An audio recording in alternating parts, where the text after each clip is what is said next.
वाली गोपाल ब्रह्म परमेश्वर परमपिता परमात्मा अखिलेश्वर जगदीश्वर मेरे भगवान, हे सर्वशक्तिमान दया निधान कृपा निधान मेरे राम मेरे घनश्याम, आपके चरणारविंद में मेरा बारंबार प्रणाम है।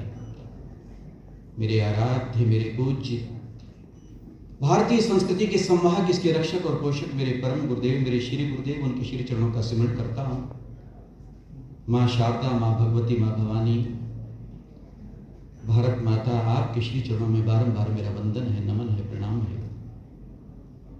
आज महती प्रसन्नता का कि हमारा प्यारा प्यारा भारत देश का प्यारा प्रदेश हरियाणा प्रदेश में गुरुग्राम में प्यारा सा ये विश्वविद्यालय, उसी गुरुग्राम के नाम को धारण किए हुए इस शारदा के मंदिर में आज सुंदर दिव्य भव्य प्रेरणा प्रदायक, मैं तो यूं कहूंगा कि हमारे दिलों को, हमारे हृदयों को, मन को झकझोरने वाला या बहुत बड़ी प्रेरणा देने वाला, हमारे भविष्य का भी एक सही मार्ग हमें देने वाला ये कार्यक्रम, जिस कार्यक्रम की गरिमा का परिवर्धन और संवर्धन हो रहा है।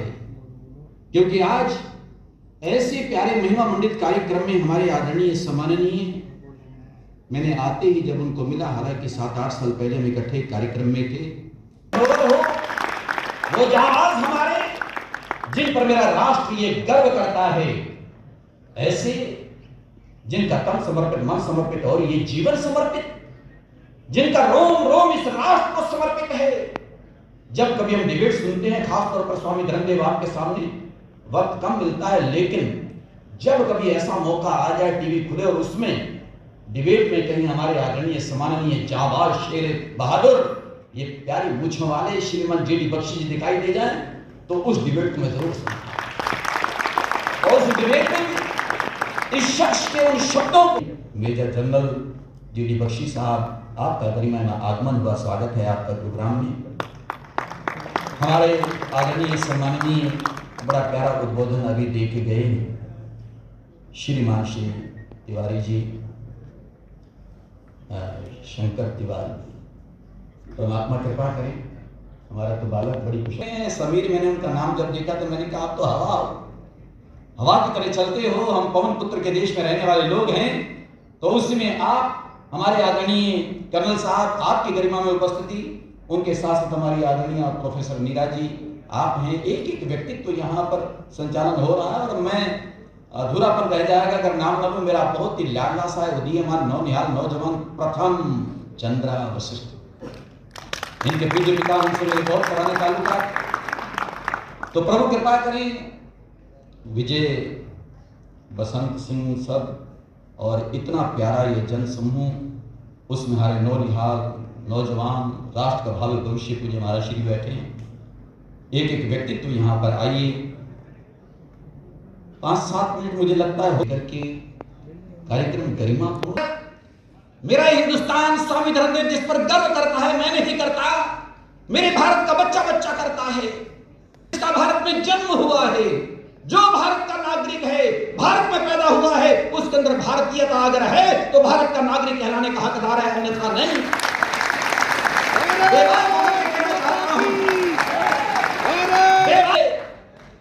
मैं सही मायनों में भारत के नागरिक किसी तरह से वो हैं।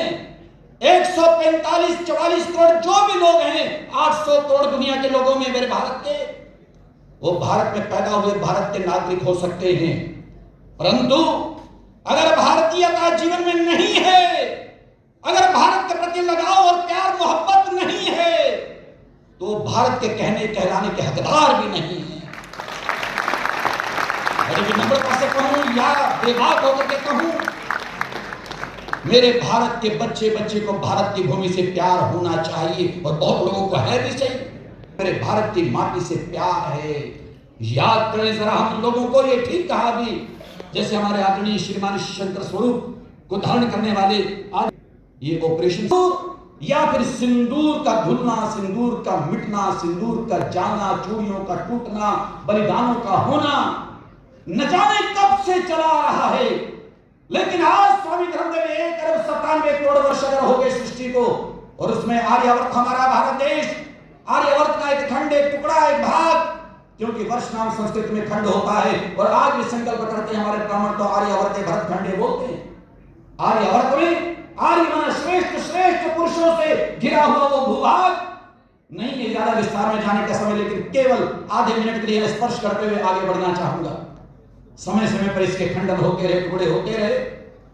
मैं 19वीं शताब्दी को ज्यादा याद न करूं, आखिर में जाता हूं 1876 में अफगानिस्तान इसी से अलग हुआ।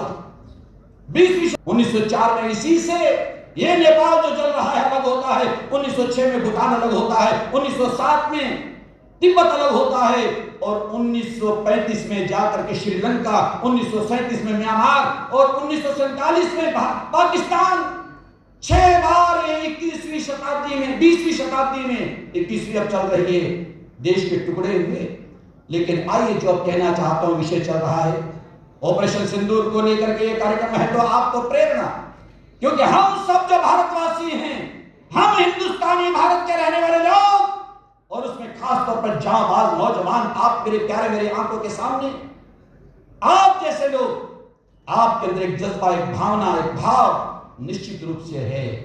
धन्यवाद देता हूं उन माता पिता को जिन्होंने बच्चों को जन्म देने के बाद ये संपत्ति, ये प्रॉपर्टी, ये दुकानें, ये मकानें, ये कारें, ये सरकारें, केवल वही ज्ञान नहीं दिया, बल्कि उसके साथ ही लिखा कि राष्ट्रभक्ति, राष्ट्र सर्वोपरि, राष्ट्र माता, जिसने अपनी दूध की धाराओं के साथ अपने पालक को, बच्चे को सिखाया, बेटा बेटी को सिखाया, बेटा राष्ट्र प्रथम, प्रथम तो मेरा ही लाभ, राष्ट्र पहले है, देश की जब बात आए, देश पहले है। शायद स्वामी धर्मदेव को मजबूती से कहने का इस बात के लिए हक इसलिए भी है, बचपन से, बालपन से 57, 58, 60 साल पहले मेरा बचपन था। मैंने बालपन में, बचपन में मां की दूध की धाराओं के साथ ये सीखा, पाया, और आज भी 48 वर्षों से इसी क्षेत्र में हूं। 1978 में तो दीक्षा मेरी हो गई। आज दुनिया के देशों में चाहे जाना होता है, लेकिन मैं ज्यादा तो उल्लेख नहीं करूंगा। लेकिन एक वो समय मुझे याद आता है जब इंग्लैंड में था, लंदन यूनिवर्सिटी, अगर उसके लोगान हाल में स्वामी धर्मदेव बोल रहा था, तो मैंने कहा था, लंदन वालों तुम्हारी तारीफ करता हूं, जम करके तारीफ करता हूं, बहुत अच्छा है, सुंदर है, बढ़िया है, व्यवस्था है, खूबसूरत है, सफाई है, सब है। तारीफ मैंने की, जम करके तारीफ की। खचाखच भरा हुआ लंदन यूनिवर्सिटी का वो हाल, और वहां पर फिर आखिर मैंने कहा, बोलते बोलते मैंने कहा, कुछ भी हो, सारे जहां से अच्छा हिंदुस्तान, सारी दुनिया में सबसे प्यारा कोई देश है तो हमारा मातृ चमन हिंदुस्तान है, भारत वर्ष है। और मैं ये भी कहना, ये नहीं है कि हम किसी से नफरत करते, ऐसा नहीं, बिल्कुल नहीं। वसुधैव कुटुंबकम, सारी पृथ्वी हमारा परिवार है। सर्वे भवन्तु सुखिनः हमारा मूल मंत्र है। सारी दुनिया के लोग सुखी होने चाहिए, बल्कि प्राणी, केवल लोग नहीं, मनुष्य है। सर्वे सन्तु निरामया, सारे निरोगी होने चाहिए। सर्वे भद्राणि पश्यन्तु, हर एक का कल्याण देखे, मां कश्चित् दुःख भाग भये। धर्म का नाश, प्राणियों में सद्भावना और विश्व का कल्याण। सारी दुनिया का भला आती है तो मेरे भारत देश से आती है, भारत भूमि से आती है। भारत विश्व ने किस लिए तुम लोगों को जीना सिखाया? मेरे भारत ने। अब कह दूं, मैंने जैसे पहले कहा, हृदय कई बार द्रवीभूत हो जाता। क्यों किसी की कोई जान लेता है? पहलगांव को तो इस समय प्रमुखता से याद किया जा रहा है, लेकिन ऐसी कितनी घटनाएं, मैं तो कई बार मेवात में लेकर होता हूं, मुस्लिम समुदाय के बीच में भी होता हूं, तो वहां भी खड़े हुए तो कहता हूं, अब्दुल कलाम तुम्हें हमारा सलाम, जो देश से प्यार करता है उसको मेरा भारत का व्यक्ति सम्मान देता है। वो कोई भी हो सकता है, देश प्रेम जिसके अंदर है उसका सम्मान निश्चित रूप से मेरा हर भारतीय करता है। और इसीलिए मैंने वहां पर कहा था मेवात में एक बार, अरे जीने दो हर बशर को, खुद भी जिया करो, खुद भी जिया करो, तितली के पर तलक की हिफाजत किया करो। मेरे भारत की संस्कृति बोल रही है, क्यों कह रहा है मेरा भारत दुनिया का गुरु, दुनिया को जीना सिखाता है मेरा भारत। यहां मरने मारने की तो बात कभी होती नहीं। खूब लड़ी मर्दानी, वो तो झांसी वाली रानी थी। हमारे देश की बेटियां और कौमें न जाने कितनों ने अपना बलिदान दिया, कुर्बानी दी है। इसलिए मैंने कहा ना, ज्यादा तो अब उस विषय पर चर्चा नहीं कर पाएंगे, समय की मर्यादा। हम ऐसे कार्यक्रम करेंगे, करते रहेंगे निश्चित रूप से, लेकिन इसके बाद इसके साथ कोई भी सभा मंडप में हो, तो वो ये संकल्प ले ले।